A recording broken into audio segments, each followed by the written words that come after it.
Hai teman-teman, kali ini kita akan membahas aksi profit taking di pasar saham.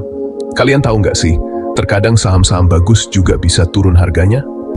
Nah, salah satu penyebabnya adalah aksi profit taking. Jadi, profit taking itu apa sih? Simpelnya, profit taking itu kayak kita jualan mainan yang udah kita punya. Misalnya, kita punya mainan robot yang kita beli seharga Rp50.000, terus sekarang harganya naik jadi Rp100.000. Nah, karena harganya udah naik 2 kali lipat, kita jual deh mainan robot itu. Kita dapat untung Rp50.000 kan? Nah, itu dia yang disebut profit taking. Investor di pasar saham juga gitu. Mereka jual saham yang udah naik harganya buat dapetin keuntungan.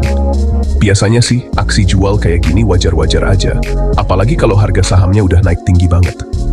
Tapi kalau banyak banget investor yang jual sahamnya secara bersamaan, bisa-bisa harga sahamnya turun drastis loh. Investor lain jadi pada panik dan ikutan jual saham mereka. Akhirnya, harga sahamnya makin turun deh. Sekarang kita bahas saham BBRI yuk. Kalian pasti udah nggak asing lagi kan sama Bank Rakyat Indonesia atau BBRI. BBRI ini termasuk bank terbesar di Indonesia loh. Sahamnya pun termasuk kategori blue chip alias saham perusahaan besar dan terkenal. Tapi, akhir-akhir ini harga saham BBRI lagi turun nih teman-teman. Salah satu penyebabnya yaitu tadi, aksi profit taking dari para investor. Ditambah lagi, kondisi ekonomi global juga lagi kurang bagus. Jadi makin bikin harga saham BBRI turun. Nah, kira-kira ini bahaya nggak ya buat ekonomi Indonesia? Atau malah jadi kesempatan buat beli saham BBRI dengan harga murah? Nah, pergerakan harga saham itu juga dipengaruhi sama kebijakan moneter loh. Bank sentral kayak The Fed di Amerika Serikat dan Bank Indonesia punya peran penting buat ngatur jumlah uang yang beredar dan suku bunga. Kadang, The Fed dan Bank Indonesia nurunin suku bunga buat bikin ekonomi negara jadi lebih maju. Tapi, hal ini juga bisa bikin investor jadi jual saham mereka dan cari investasi lain yang lebih menguntungkan. Di sisi lain, kenaikan suku bunga bisa bikin harga barang-barang nggak naik terlalu cepat. Nah, hal ini bisa bikin harga saham naik dalam jangka panjang. Jadi, penting banget buat kita memahami kebijakan moneter dan pengaruhnya terhadap pasar saham. Teman-teman, penurunan harga saham BBRI ini ternyata juga berdampak ke indeks harga saham gabungan atau IHSG loh. IHSG itu kayak indikator yang nunjukin kondisi pasar saham di Indonesia. Nah, karena BBRI termasuk saham unggulan, penurunan harganya tentu aja bikin IHSG ikut turun. Hal ini bisa bikin investor jadi ragu buat investasi di pasar saham Indonesia. Gak cuma IHSG, saham bank lain kayak Bank Syariah Indonesia atau BRIS juga ikut kena dampaknya nih.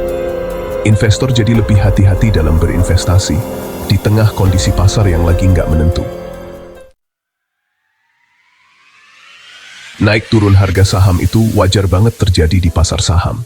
Nah, buat kalian yang baru mulai investasi saham, penting banget buat paham sama dinamika pasar dan jangan panik menghadapi situasi ini. Nih, aku kasih beberapa tips buat menghadapi naik turunnya harga saham. Pertama, jangan panik. Jangan sampai kita terburu jual atau beli saham karena emosi. Sebaiknya, kita cari tahu dulu informasi tentang saham yang mau kita beli dan kondisi pasar saat itu. Kedua, jangan taruh semua uang kita di satu tempat. Lebih baik, kita bagi investasi kita ke berbagai instrumen seperti saham, obligasi, dan reksadana. Ketiga, fokus untuk investasi jangka panjang. Ingat, pasar saham itu fluktuatif dalam jangka pendek.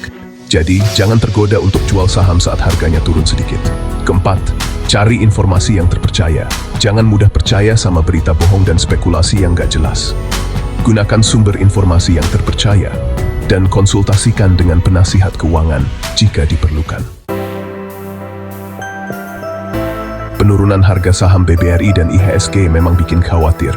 Tapi di balik itu semua, ada peluang yang bisa kita manfaatkan loh. Investor jangka panjang bisa memanfaatkan momen ini buat beli saham-saham bagus dengan harga yang lebih murah. Tapi, ingat ya, investasi di pasar saham itu ada risikonya. Nah, dengan pengetahuan yang cukup dan strategi yang tepat, kita bisa menghadapi segala kondisi pasar dan mendapatkan keuntungan finansial dalam jangka panjang.